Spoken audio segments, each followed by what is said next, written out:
오늘은 누가복음 17장 1절에서 21절의 말씀을 중심으로 하나님의 나라는 관계 속에 있다. 관계를 붙들어라 라고 하는 제목의 말씀을 전하고자 합니다. 여러분, 하나님의 나라가 뭡니까?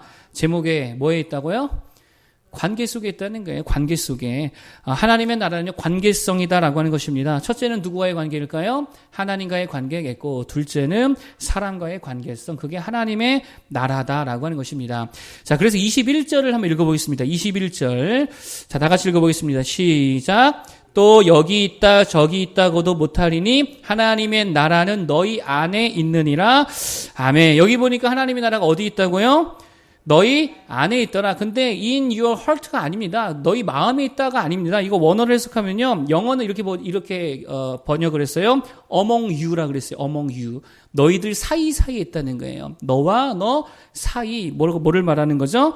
관계를 말하는 거예요. 하나님의 나라는 너희들 사이의 그 관계성 안에 있다라는 것입니다. 그러니까 하나님의 나라가 뭐냐라는 거예요.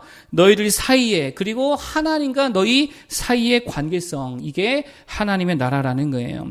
여러분, 그렇기 때문에 하나님의 나라는 어떤 장소가 아닙니다. 왜 그렇습니까? 아무리 장소가 좋으면 뭐예요? 거기에 하나님이 안 계시면 하나님 나라예요? 아니잖아요. 아무것도 아니죠. 또 거기에 형제 자매가 아무도 없다. 그것도 아무것도 아니라는 것입니다. 그래서 베드로가 변화산에서 여기가 좋사오니 장막셋을 짓고 하나는 주를 위해, 하나는 엘리야, 또 하나는 모세를 위해 짓고 영원토록 살고 싶습니다. 그랬을 때에 주님이 어떻게 하셨습니까?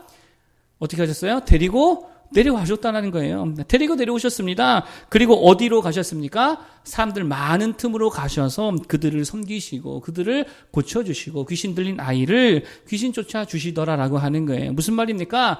하나님의 나라는 관계성이라는 거예요. 반면에 마귀의 나라는 뭡니까? 마귀의 나라는 그 반대겠죠. 고립성이겠지요. 대표적인 예가 거라사 귀신 들린 사람이라고 할 수 있습니다. 그가 어디 살았어요? 무덤에 살았죠. 무슨 말입니까? 사람들과 떨어져 살았다는 거예요. 그리고 소리를 막 질러댔다 그러잖아요. 무슨 말이죠? 안 듣겠다는 거잖아요. 소통하지 않겠다. 대화하지 않겠다. 섬기지 않겠다. 이런 거고. 또 옷을 벗고 있었습니다. 이거는요, 혐오감을 줬다는 거잖아요. 관계 고립성이더라라고 하는 것입니다. 이게 마귀의 나라라는 거예요. 그러므로 자신의 영적 상태를 우리가 좀 점검하고자 한다면 그 기준이 되는 게 하나가 뭐냐, 이런 겁니다. 내가 자꾸 주변 관계가 파괴되고 있는가, 아니면 관계가 자꾸 이렇게 잘 살아나고 있는가, 이거 보면은 거의 영적 상태를 진단할 수 있더라라고 하는 거예요. 여러분, 그래서 예수님의 영향력을 많이 받으면 많이 받을수록 주변이 살아요, 죽어요? 당연하죠. 주변이 사는 겁니다. 관계가 사는 겁니다. 부모 관계가 살고, 자녀 관계가 살고, 친구 관계가 살고, 사람이 자꾸 모이는 그러한 모습이 되겠지요. 그런데 예수님의 영향력이 아니고 마귀의 영향력을 더 많이 받으면 받을수록 어떻게 될까요? 주변이 점점 죽게 되는 거예요. 병드는 거지요. 상처받게 되고 아프고 원망하고 불평하고 결국 다 흩어지게 되어 있더라라고 하는 것입니다. 관계 세우는 믿음의 사람 되기를 축복합니다. 이게 하나님 나라 세우는 하나의 방법이라는 거예요. 그러면 이것을 위해 구체적으로 붙들어야 될 게 뭐냐? 본문을 통해서 세 가지 정도 말씀드리겠습니다. 첫 번째는 용서하라. 두 번째는 의무와 책임을 다하라. 세 번째는요, 감사하라. 그냥 성경이 보여주는 그대로 한번 살펴보겠습니다. 첫 번째는요, 용서하라는 것입니다. 여러분, 결국 관계에 있어서 가장 중요한 핵심이 뭘까요? 관계 세움에 있어서 가장 중요한 거 용서겠지요. 1절과 2절 한번 볼까요? 자, 1절과 2절 17장. 자, 한번 읽어주세요. 1절과 2절 시작.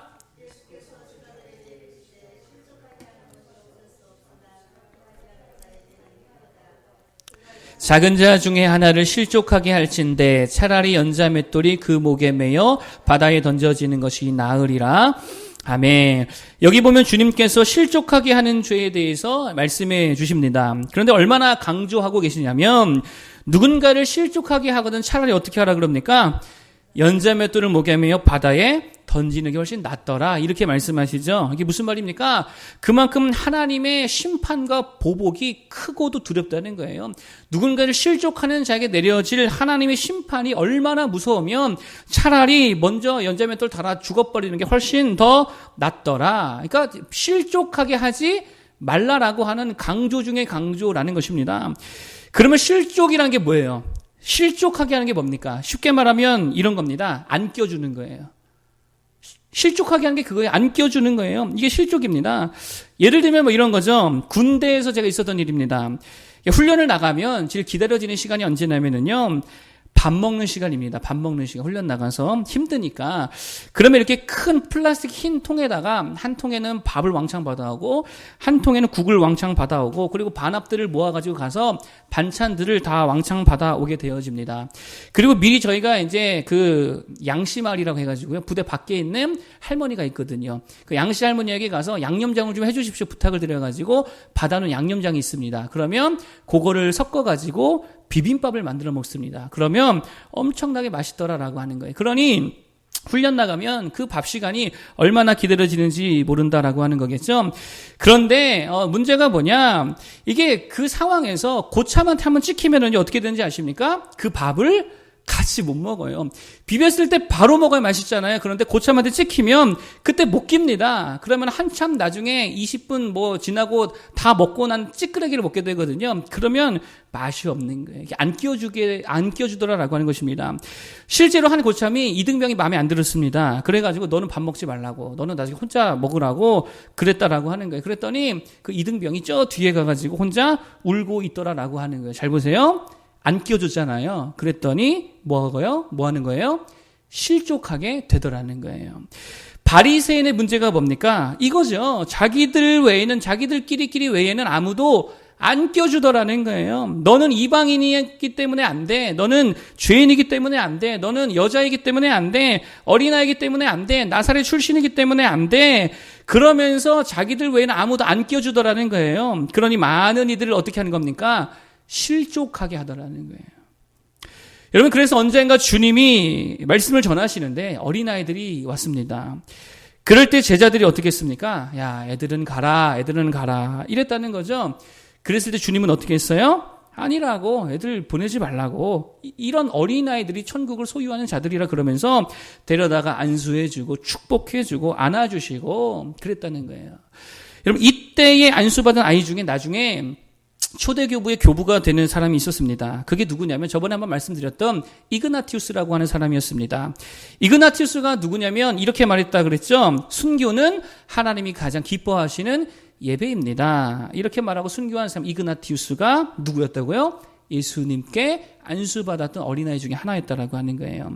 여러분 잘 보세요. 예수님이 뭐 하셨습니까? 어린아이들도 껴줬어요. 그리고 여자들도 다 껴줬습니다. 그게 실족게 하지 않는 모습이라는 거예요. 그렇기 때문에 여기서 정말 중요하고 필요한 게 뭐냐? 용서가 필요하더라라고 하는 것입니다. 왜 그렇습니까? 용서가 뭐예요? 용서는 다른 거 아니죠. 껴줄 수 없는 자를 우리 그룹에, 우리 공동체에, 우리 조직에 함께 할 수 없는 자를 받아주고 껴주는 거. 이게 용서라는 거예요. 그래서 3절, 4절 보면 뭐라 그러시냐면 3절과 4절 한번 읽어보겠습니다. 3절과 4절 시작. 너희는 스스로 조심하라. 만일 내 형제가 죄를 범하거든 경고하고 회개하거든 용서하라. 만일 하루에 7번이라도 내게 죄를 짓고 7번 내게 돌아와 내가 회개하노라 하거든 너는 용서하라 하시더라. 아멘. 뭐라고 명령하세요? 용서해줘라. 몇 번까지? 몇 번까지요? 7번이 아니고 계속 회개했다면 계속 용서해 주라는 거예요. 여기에서 용서가 뭡니까? 다시 껴주라는 거예요. 교회 공동체에서 죄 지어가지고 쫓겨난 자들이 있다면 회개하면 뭐라고요? 받아주고 껴주라는 거예요. 용서해 주라는 거예요. 품어주라는 거예요. 간음을 한 자가 있다 하더라도 회개했다라고 한다면 뭐라고요? 용서하고 껴주라는 거예요. 동성애자도 회개하고 돌아오면 어떻게 됩니까? 껴줘야지요. 함께 해줘야지요. 도둑놈도 회개하면 어떻게 해줘야 돼요? 껴주는 거예요. 그게 용서라는 거예요. 그래서 탕자 아버지도 탕자를 어떻게 해주십니까? 회개하고 돌아왔더니 다시 받아주고 가족으로 껴주더라는 거예요. 인정해주더라는 거예요. 요셉도 자신의 형들에 대해서 어떻게 해주죠? 다시 껴주잖아요. 용서해주잖아요. 예수님도 베드로를 인정해주고 다시 제자로서 껴주더라는 것입니다. 그게 용서라는 거예요. 미국의 극작가 테네시 윌리엄스의 희곡 중에 올회라는 작품의 이야기입니다. 여기 보면 레이디와 제이브라는 부부가 나옵니다. 레이디는 어려서부터 참 가난하게 살았대요. 아버지는 이게 만돌린이라고 해가지고 저도 이렇게 찾아봤더니 기타 같이 생겼는데 기타보다 작아서 이렇게 뜯는 거 있잖아요. 이렇게 조그만해가지고 그 악기를 연주하는 사람이었고 그 옆에서는 이제 원숭이가 재롱을 피고요. 이 레이디라고 하는 여자는 어릴 때였는데 그때 그 옆에서 이렇게 사람들이 동전 던져준 걸 주워가지고 살아가는 그런 인생이었다라고 하는 것입니다. 근데 그러다가 아버지가 이제 그 밀주, 이제 금주령이 내렸을 때에 밀주를 몰래 만들어 팔면서 엄청난 부자가 되어지고 결국 땅을 사고 과수원을 운영하게 되었다라고 하는 거예요. 그러니까 이제 부자가 된 거죠. 그러던 어느 날 마을에 불량배들이 와가지고 그게 꼴이 배기 싫었는지 과수원에 다 불을 질렀는데 아버지가 그 불 끄러 들어갔다가 화염 속에 불에 타 죽어버렸다라고 하는 거예요. 그런데 이제 아버지가 죽은 후에 얼마 되지 않아서 제이브라고 하는 청년이 청혼을 하게 되어지고 그 청혼을 받게 되어서 결혼을 하게 되어집니다. 근데 알고 보니까 이 제이드라고 남자가 누구래요? 자신의 아버지의 과수원에 불을 질렀던 그 장본인이었다라고 하니까 아버지의 원수죠. 그래서 이 레이디가요 복수심에 불타오르게 되어집니다. 얼마나 내가 아버지를 사랑했는데 네가 나의 전부였던 아버지를 다 빼앗아간 놈이었구나. 복수심에 불타오릅니다. 근데 얼마 후에 참 재밌죠. 인생이라는 게 이 남편이요 불치병에 걸려 쓰러지게 되더라라고 하는 거예요. 그랬을 때 레이디가 남편에게 치료는 고사하고 먹을 것도 하나도 안 주면서요 이렇게 말했대요. 너는 고통 속에서 더 잔인하게 죽어야 된다고. 그러니까 이 남편이 병들어 누워있는데 얼마나 무서워요. 여자가 독을 품으면 무섭잖아요. 그래가지고 어떻게 했냐면 권총 가져다가 아내 쏴 죽이고 자기도 자결해 죽었다는 그런 비극적인 스토리입니다. 여러분 왜 이런 비극이 일어났습니까? 다른 거 아니죠. 뭐 해주지 않았기 때문이에요? 용서가 없었기 때문이에요. 용서가 없었기 때문에 이런 비극이 일어나게 되더라는 거예요. 하나님의 나라가 아니라 마귀의 나라가 임하게 되더라라고 하는 것입니다. 용서해 주길 바라겠습니다. 형제, 자매, 이웃을 늘 이렇게 멀리 배척하지 말고 이렇게 안으로 껴주라는 얘기입니다. 잘 껴주고 잘 인정해주고 받아줄 수 있는 모두가 되길 바라겠습니다. 그럴 때에 실족해 하지 아니하고 하나님의 나라를 잘 세워가는 우리들이 다 될 줄 믿습니다. 두 번째로 관계성을 세우는 두 번째 원리는 이겁니다. 의무와 책임을 다하라는 거예요. 관계를 세움에 있어서 굉장히 중요한 영역입니다. 주님께서 오늘 용서에 대한 말씀해 주시고 난 이어서 하신 말씀이 뭐냐? 5절부터 10절의 내용인데 10절만 한번 읽어보겠습니다. 10절. 자, 한번 10절만 읽어보겠습니다. 10절 시작.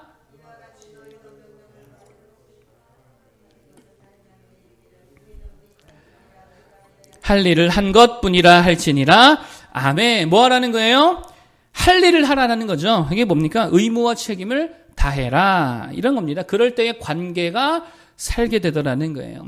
먼저 하나님께 대한 성도의 의무와 책임이 뭡니까? 하나님을 잘 믿고 그의 말씀에 전적으로 순종하는 것인 줄로 믿습니다. 뭐 그러면 아무 문제가 없겠죠. 하나님과 나 사이에 아무 문제가 없겠죠. 근데 항상 뭐가 문제입니까? 이 의무와 책임을 우리가 행하지 않는 게 문제라는 거예요. 아담과 하와에게 지워진 의무와 책임이 있었죠. 그게 뭐였습니까?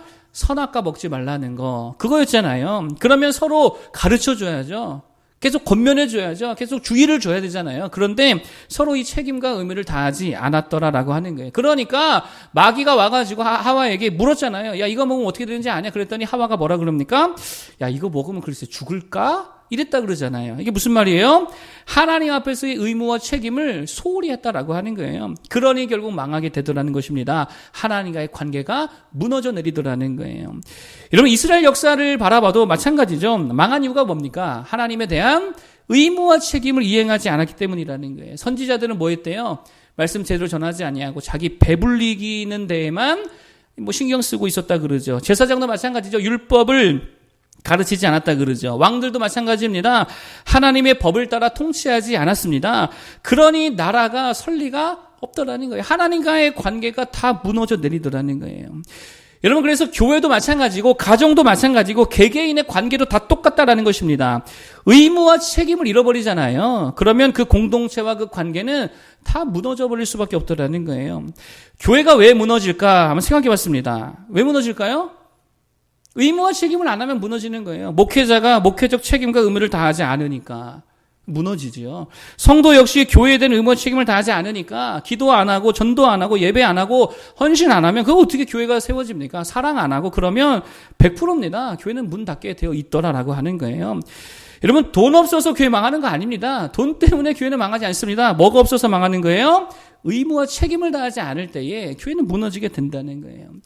그러면 의무는 뭐고 책임은 뭘까요? 의무는 뭐고 책임은 뭘까요? 쉽게 말하면 이런 거예요. 의무는 n분의 1을 감당하는 거예요. n분의 1, 10명이면 10분의 1을 감당하는 거예요. 그게 의무입니다. 책임은요, 플러스 알파를 하는 거예요. 이게 책임이에요. 예를 들면 이런 겁니다. 10명이 10평을 청소를 해요. 그러면 내가 할 의무는 뭐예요? 한 평 하는 거예요. 근데 의무예요. n분의 1이니까 10분의 1이죠.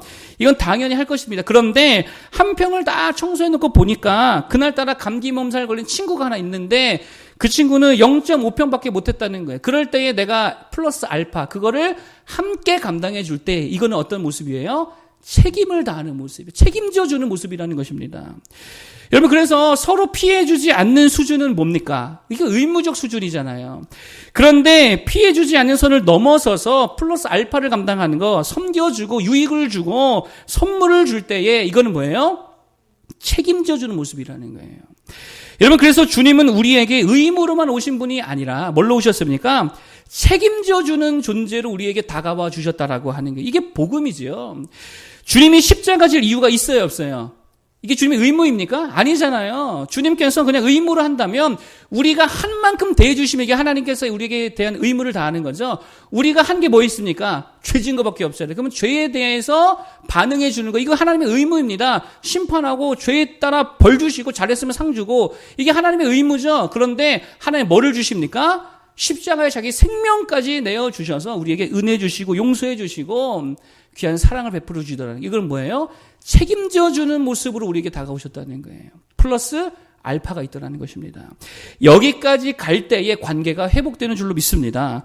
하나님과의 관계도 마찬가지죠. 의무는 뭐예요? 주일 성수. 이거 의무잖아요. 안식일을 기억해 지키라 했으니까. 그런데 책임 있는 성도의 모습은 뭐까지 하는 거예요? 오늘처럼 수요 예배도 하고 금요 기도회도 하고 새벽 기도회도 하고 이거는 하나님께 대한 책임을 다하는 모습이죠. 플러스 알파. 그럴 때에 하나님과의 관계가 더 풍성해질 줄로 믿습니다. 헌신도 마찬가지라는 거 해야 할 의무가 있지요. 그런데 책임 있는 성도는요. 뭐까지 감당한다고요? 플러스 알파까지 감당하는 거예요. 이게 진정한 하나님 백성다운 모습이더라라고 하는 거예요. 그래서 세상도 마찬가지입니다. 세상에서 의무는 뭐예요? 세금 납부. 이거 의무잖아요. 기부금 내는 거는 뭐예요? 사회에 대한 책임 있는 태도라는 거예요. n분의 1로 관계가 살아날까요? 아니죠. 현상 유지는 되겠지만 그걸로 안 됩니다. 의무만으로 안 됩니다. 뭐가 있어야 됩니까? 책임져 주는 모습 플러스 알파의 모습이 있을 때에 회복될 수 있다는 거예요.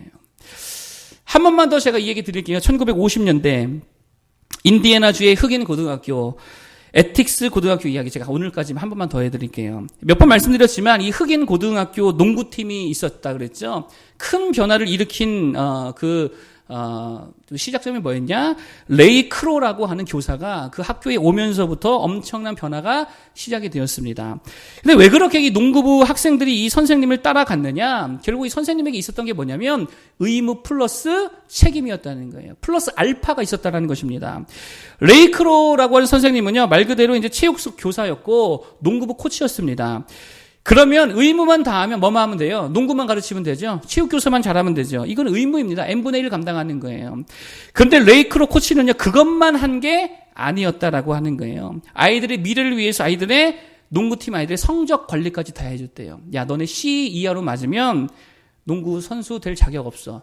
운동 다 빼버릴 거야. 그래서 성적표 다 붙여놓고 공부도 열심히 해야 돼. 성적 관리까지 해줬대요. 플러스 알파 한 거죠. 그 당시에 이제 흑인들이 얼마나 가난했습니까? 그들 오두막집에 항상 살았다 그러잖아요. 전기도 안 들어오고 수도도 잘 안 들어오는 그런데 살았던 아이들인데 그러니 참 먹을 게 없었던 시절이지요. 그랬을 때에 이들이 잘 못 먹고 다니니까 적어도 한 끼는 이들을 먹여야겠다 그래가지고 매점에 가서 미리 선생님이 다 당부해놓고 돈도 지불해놓고 우리 농구부 아이들이 오면은 하루에 한 끼는 꼭 먹을 수 있도록 저에게 무료로 좀 제공해 주십시오. 이렇게 다 이야기해놔가지고 아이들을 하루에 한 끼는 먹을 수 있도록 배려해 줬다는 거예요. 이것도 뭐예요? 플러스 알파죠. 이것만 한 게 아닙니다. 아버지 없는 가정은 아버지 역할까지 해주고요. 심지어는요, 누가 면허 따면은, 그래, 운전 연수해야지, 선생님 키로 해라. 그 키 빌려주고요. 또 졸업식이 있으면은 자신의 정장까지도 맞든지 안 맞든지 하여튼 빌려줘가지고, 그렇게 졸업식에 또 참여할 수 있게 해주고, 한 아이가 양말이 다 이렇게 해져가지고 있으면요, 몰래 가서 자기 양말을 벗어다가 넣어주기도 하고, 그랬더니 사실상 이 선수들에게 레이 크로라고 하는 선생님은 선생님이 아니라 아버지 같은 존재였다는 거예요. 박항서감도 떠오르지 않습니까? 저 그게 떠오르더라고요. 어쨌든 플러스 알파를 해주니까 그 관계성 속에서 이 팀의 역량이 엄청나게 발휘가 되더라는 거예요. 레이크로가 했던 늘 이 선수들이 했던 말이 있다라고 합니다. 저 이 말에 너무 감동을 받았어요. 이렇게 말했대요. 소년들을 모아서 농구팀을 발전시키는 것이 아니라, 다시요. 소년들을 모아서 농구팀을 발전시키는 것이 아니라 농구팀을 통해서 소년들을 성장시키는 게 내 일이다. 무슨 말입니까? 의무만 행한 게 아니고 플러스 알파에 책임져 주는 모습으로 나아갔더니 다 살아 나더라라고 하는 것입니다. 의무와 책임을 다하는 모두가 되기를 바라겠습니다. 교회에서, 가정에서, 직장에서 n분의 1만 하니까 아무 능력이 없지요. 뭐까지 해야 된다고요? 플러스 알파까지. 하나님의 사랑으로 주님 위에서부터 공급해 주신 능력으로 플러스 알파까지 책임져 줄 아는 우리 모두가 될 수 있기를 바라겠습니다. 그럴 때에 교회도 살고 가정도 살고 관계가 풍성하게 될 줄 믿습니다. 마지막 세 번째입니다. 관계를 세우는 데 있어서 가장 중요한 것 중에 하나, 세 번째는요, 감사하라라고 하는 것입니다. 자, 이제 11절부터 19절의 스토리인데 다 잘 아시는 내용이지요. 나병 환자 10명을 고치신 사건입니다. 이 이야기의 핵심이 뭡니까? 감사했더니 주님과의 관계가 회복되더라. 이런 거지요. 여러분, 특히 감사한 나병 환자는요, 사마리아 사람이었습니다. 여러분, 예수님은요, 유대인이었잖아요. 그러니까 사실 유대인과 사마리아에게 친해질 수 없는 관계인데, 그럼에도 불구하고 감사했더니 친해질 수 없는 관계가 친해지고 회복되더라라고 하는 그런 메시지가 있다는 것입니다. 감사하는 모두가 되기를 바라겠습니다. 감사가 뭡니까? 사실 감사와 원망은요, 한 끗 차이인 것 같아요. 한 끗 차이. 너 때문이야. 그러면 뭐가 돼요? 원망이 돼요. 근데 너 덕분이야. 그럼 뭐가 돼요? 감사가 되죠. 한 끗 차이예요. 그러니까 자꾸 우리는 어떤 말을 해야 됩니까? 너 때문이다가 아니라 너 덕분입니다. 이 말을 써야죠. 너 때문이야 이 말이 아니라 너 덕분이야 라고 할 때에 살려낼 수 있다는 거예요. 가수이자 코미디언 에디 켄터라고 하는 사람이 있었습니다. 그는 인터뷰에서 이렇게 말했대요. 지금의 내가 있는 것은, 지금의 내가 존재할 수 있는 것은 사랑하는 아내 덕분입니다.